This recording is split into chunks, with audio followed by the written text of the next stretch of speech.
আগামীকাল কল্যাণী এইমসে আসছেন কেন্দ্রীয় স্বাস্থ্যমন্ত্রী জেপি নাড্ডা।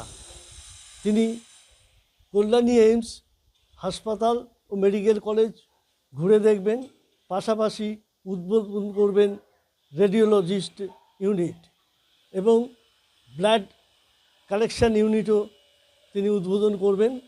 পাশাপাশি সেই অনুষ্ঠানে বিভিন্ন যারা রোগী আছেন, যারা চলাফেরা ঠিকমতো করতে পারেন না, তাদেরকে কিছু ট্রাইসাইকেল, কিছু ওয়াকার এগুলোও তিনি দেবেন বলে জানা যাচ্ছে।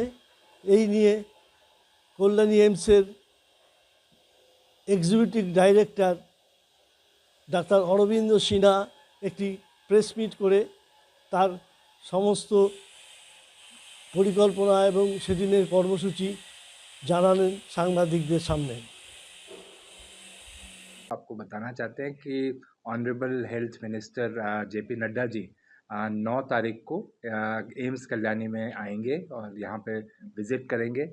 और सबसे पहले वो करीब 4 बजे के करीब यहाँ पे आने की उनकी सूचना है।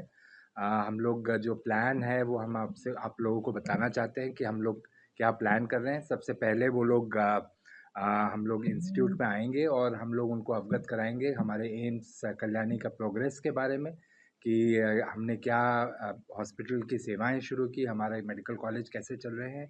और उसके बाद एक बार जब उनको अवगत करा दें एम्स कल्याणी के प्रोग्रेस के बारे में, तब हम चाहेंगे कि उनको हॉस्पिटल का राउंड दिलाया जाए